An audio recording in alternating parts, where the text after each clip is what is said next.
Accounting policies कहाँ लिखी होती हैं? अगर एक दफा एक पॉलिसी IFRS से सिलेक्ट कर लें तो उसे फिर कंसिस्टेंटली अप्लाई होना चाहिए ताकि फिगर्स कंपेरेबल रहें। लेकिन दो सिचुएशंस ऐसी हैं जिसमें पॉलिसी बदलनी पड़ सकती है। नंबर 1, स्टैंडर्ड बदल जाए। नंबर 2, मैनेजमेंट महसूस करे कि फाइनेंशियल स्टेटमेंट ज्यादा रेलिवेंट रिलायबल हो सकती हैं अगर पॉलिसी बदल ली जाए। डन है सर? देन फिर एक प्रोस्पेक्टिव टर्म को एक्सप्लेन करने की कोशिश हुई थी। पढ़ ले। प्रोस्पेक्टिव चेंज किसे कहते हैं?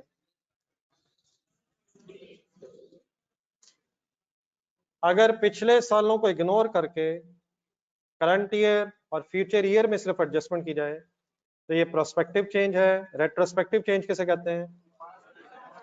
अगर करंट और फ्यूचर पीरियड के साथ साथ प्रीवियस पीरियड्स को भी ठीक करना है तो ऐसी चेंज को कहते हैं रेट्रोस्पेक्टिव चेंज। ट्रांजिशनल प्रोविजंस का मीनिंग शॉर्ट वर्ड्स में दोबारा मुझसे सुने।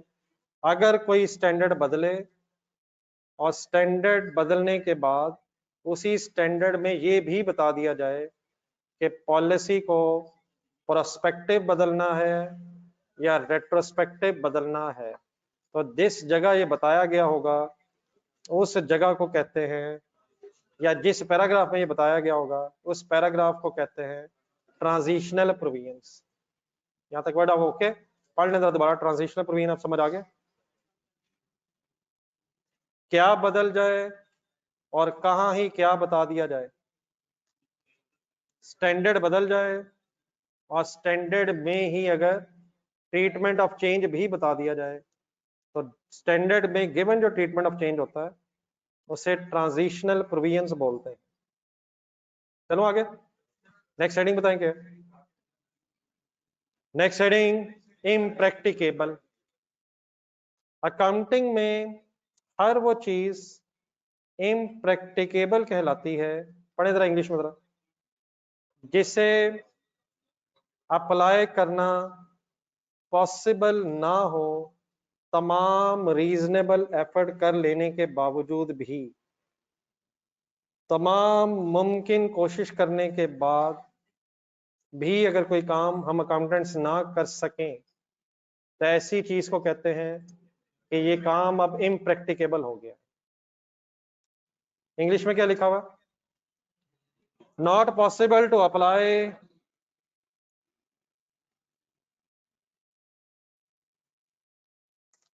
मसलन बेटा ऊपर वापस जाए जरा। रेट्रोस्पेक्टिव का मीनिंग ये है कि आपने करंट ईयर के साथ साथ पिछले सारे साल भी ठीक करने हैं। और सारे साल कहां से? यहां से बिजनेस बना है। फॉर एग्जाम्पल 2024 में हम चेंज कर रहे हैं, 2024 में कोई रेट्रोस्पेक्टिव चेंज होनी है और 1990 में, जिसमें कल मैंने कहा था सपोज बिजनेस एस्टेब्लिश हुआ है, तो रेट्रोस्पेक्टिव का सही मीनिंग तो ये है कि 1990 से लेके 2023 वाले साल भी ठीक होने चाहिए, चेंज होने चाहिए। लेकिन अगर फॉर एग्जांपल पिछले सारे सालों का अब अकाउंटिंग रिकॉर्ड ही अवेलेबल नहीं है, पिछले सारे सालों का अगर अकाउंटिंग रिकॉर्ड ही अवेलेबल नहीं है तो पिछले सारे सालों में करेक्शन करना हमारे लिए इम्प्रैक्टिकेबल हो जाएगा। असल में पाकिस्तान में लॉ की भी एक रिक्वायरमेंट ये है, कुछ टैक्स लॉज की भी है, कुछ कंपनी लॉ की भी है, कुछ केसेस में 5 इयर्स भी हैं, कुछ में मैक्सिमम 10 इयर्स भी हैं। मतलब 10 इयर्स के बाद पिछला रिकॉर्ड रखना फिर कंपलसरी नहीं होता है। पिछले सारे सालों के अगर हम accounting records, journal, ledger, trial balance रखना शुरू कर दें और सारे डॉक्यूमेंट्स भी रखना शुरू कर दें तो उसके लिए तो फिर बहुत बड़े बड़े स्टोर रूम्स की जरूरत पड़ जाती है। तो देयरफॉर लॉ में कुछ लॉज में 5 इयर्स हैं और कुछ लॉज में 10 इयर्स हैं, तो इसका मतलब फिर मैक्सिमम 10 इयर्स तक का पिछला रिकॉर्ड अवेलेबल होता है और उससे पिछला रिकॉर्ड फिर डिस्कार्ड कर दिया जाता है। रेट्रोस्पेक्टिव का मीनिंग ये है कि आपने पिछले सारे साल एडजस्ट करने हैं स्टार्टिंग फ्रॉम द ईयर जहां से बिजनेस शुरू हुआ था।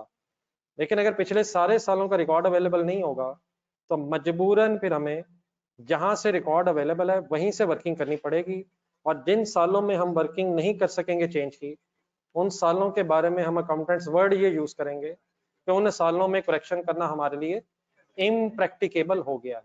प्रैक्टिकेबल क्या होता है और इम्प्रैक्टिकेबल क्या है? प्रैक्टिकेबल क्या है? जहां पॉसिबल है। इम्प्रैक्टिकेबल मींस जहां पॉसिबल नहीं। तो इम्प्रैक्टिकेबल दोबारा इंग्लिश में पढ़ लें, means not possible to change. लेकिन ये नहीं है कि दिल नहीं कर रहा है, दिल ही नहीं कर रहा है देयरफॉर काम इम्प्रैक्टिकेबल हो गया। तमाम रीजनेबल एफर्ट्स कर लेने के बावजूद अगर कोई काम ना हो सके तो ऐसी सिचुएशन अकाउंटिंग में कहलाती है इम्प्रैक्टिकेबल।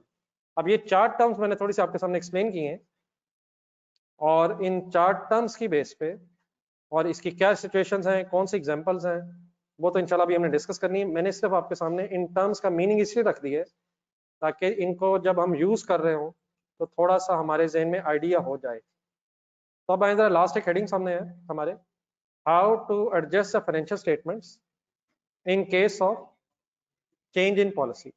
हर चीज बट आप लोगों के लिए नहीं होती है, जब तक आप फुली कंसंट्रेट करके उस बात को समझेंगे नहीं तो डेफिनेटली फिर उसको अप्लाई करना भी मुश्किल हो जाता है। ऊपर वापस जाएं, कल हमने हेडिंग पढ़ी थी कि किन 2 सिचुएशंस में पॉलिसी चेंज हो सकती है। जरा दोबारा बता देंगे किन 2 सिचुएशंस में?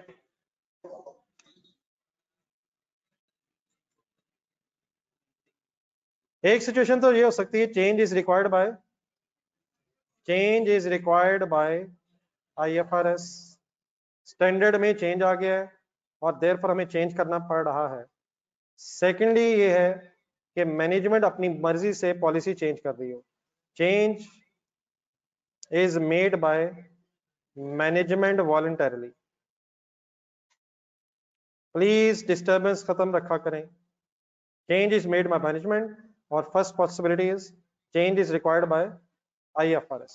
आई पॉइंट ए पढ़े जरा लास्ट पैराग्राफ में।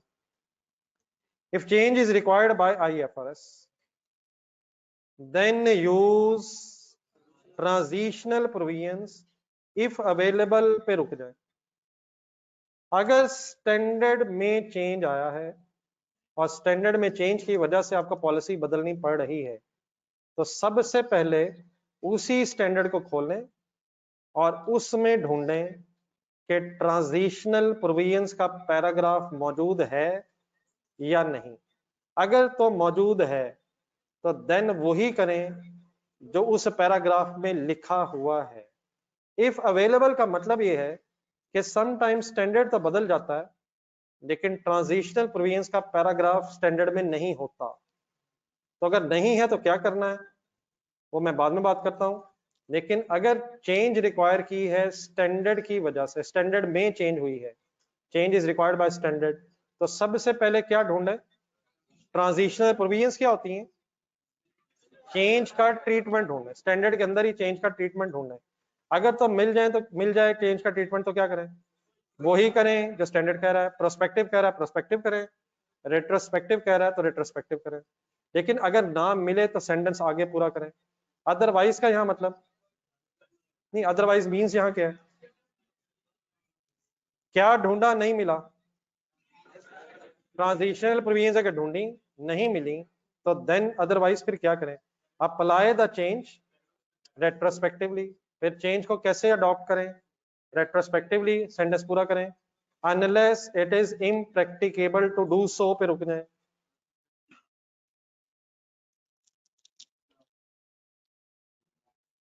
अगर स्टैंडर्ड में चेंज आया है तो सबसे पहले तो हम ट्रांजिशनल प्रोविजंस ढूंढेंगे, अगर मिल जाए तो उन्हीं के बेस पे अपनी वर्किंग करेंगे। प्रोस्पेक्टिव कहे रेट्रोस्पेक्टिव कहे जैसे कहे वैसे करेंगे।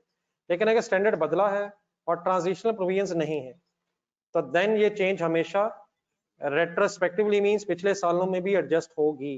लेकिन अगर पिछले सारे सालों में एडजस्ट करना मुमकिन नहीं है तो वहां से कर लें जहां से प्रैक्टिकेबल टू चेंज है। असूलन रेट्रोस्पेक्टिवली करें और रेट्रोस्पेक्टिव मींस पिछले सारे साल एडजस्ट करें अनलेस रेट्रोस्पेक्टिव एप्लीकेशन इम्प्रैक्टिकेबल हो जाए। अगर रेट्रोस्पेक्टिव एप्लीकेशन इम्प्रैक्टिकेबल हो जाए तो देन क्या करें? एक लाइन और पढ़ लें जरा। If it is impracticable to apply the change retrospectively, then change the policy, then apply the change from the date it is practicable to change। Means for example 1990 से बिजनेस शुरू हुआ है, लेकिन 2010 से पुराना डाटा नहीं है, तो देन 2010 से लेकर 2023 तक तो चेंज कर लें, और जिन सालों को चेंज नहीं कर सकते फिर उन सालों को रहने दें। जहां से कर सकते हैं वो कर लें, और जो साल इम्प्रैक्टिकेबल हो गए हैं उनको फिर रहने दें, क्योंकि वहां हम अकाउंटेंट्स कुछ कर नहीं सकेंगे। शॉर्ट वर्ड्स, नंबर 1, अगर हमारी पॉलिसी चेंज हो रही है स्टैंडर्ड की वजह से, तो काइंडली आप बताएं क्या ढूंढने पहले, अगर मिल जाए तो क्या करें, उसके मुताबिक एडजस्टमेंट करें, और अगर ट्रांजिशनल प्रोविजंस ना नहीं है तो क्या करें, रेट्रोस्पेक्टिवली करें। लेकिन अगर पिछले सारे साल रेट्रोस्पेक्टिवली करना मुमकिन नहीं है, तो जहां से प्रैक्टिकेबल है वहां से कर, वहां से कर। कैसे अडॉप्ट करेंगे इंशाल्लाह वो करते हैं। अभी पहले जरा प्रिंसिपली क्लियर हो गया। Point B, if it is a voluntary change, voluntary change का मतलब मैनेजमेंट अपनी मर्जी से चेंज करना चाह रही है। आगे पढ़ने से पहले वैसे ही सोच लें, अगर बेटा मैनेजमेंट अपनी मर्जी से पॉलिसी बदल रही है तो उस केस में ट्रांजिशनल प्रोविजंस होंगी। ट्रांजिशनल प्रोविजंस क्या होती हैं? तो अगर मैनेजमेंट अपनी मर्जी से पॉलिसी बदल रही है तो ट्रांजिशनल प्रोविजंस का तो अब सवाल ही पैदा नहीं होता। ट्रांजिशनल प्रोविजंस तब होती हैं जब स्टैंडर्ड बदला जाता है बाय द आईएसबी, जो स्टैंडर्ड बनाने वाली बॉडी है। तो अगर मैनेजमेंट ने अपनी मर्जी से पॉलिसी बदली है तो फिर ट्रांजिशनल प्रोविजंस बहस में नहीं है। फिर सिंपली क्या करना है, आए पढ़ के जरा देखते हैं। If there is a voluntary change then apply the change retrospectively. Policy फिर हमेशा रेट्रोस्पेक्टिवली ही बदली जाएगी, अनलेस आगे पढ़े it is impracticable to do so. What is the meaning impracticable to do so? Retrospectively change करें, लेकिन अगर रेट्रोस्पेक्टिवली फुली चेंज करना मुमकिन नहीं है तो क्या करें? नेक्स्ट लाइन पढ़े, नेक्स्ट लाइन पढ़े, नेक्स्ट लाइन पढ़े। If it is impracticable to apply the retrospectively, apply the change from the date it is। आइए जरा फाइनली एक शॉर्ट सी समरी जहन में बनाते हैं जरा। पॉलिसी बेटा हमेशा रेट्रोस्पेक्टिवली चेंज होती है अनलेस रेट्रोस्पेक्टिवली अप्लाई करना मुमकिन ना रहे, सवाए इसके कि चेंज स्टैंडर्ड ने कही हो और स्टैंडर्ड में ट्रांजिशनल प्रोविजंस अवेलेबल हो। मैंने दोनों को जरा इकट्ठा करके बोलने की कोशिश की है।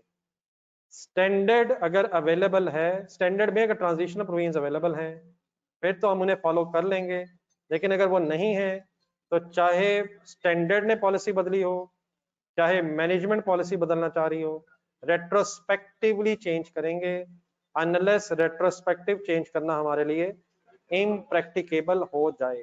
अलग अलग काइंडली दोबारा डिस्टिंग्विश कर लेते हैं। अगर स्टैंडर्ड चेंज हुआ है तो सबसे पहले क्या ढूंढेंगे, मिल जाए तो क्या करेंगे, ना मिले तो क्या करेंगे, रेट्रोस्पेक्टिव चेंज करेंगे। अगर 100% रेट्रोस्पेक्टिव चेंज नहीं कर सकेंगे तो जिन सालों से पॉसिबल है, प्रैक्टिकेबल है, बस वहां से चेंज कर लेंगे। बी में आए, अगर मैनेजमेंट ने खुद से पॉलिसी चेंज की है तो ट्रांजिशनल प्रोविजंस की कोई बहस नहीं है, फिर रेट्रोस्पेक्टिवली पॉलिसी बदलेंगे अनलेस वो इम्प्रैक्टिकेबल हो जाए बदलना, और वंस अगेन वहां से बदल लेंगे जहां से चेंज करना प्रैक्टिकेबल हो जाए।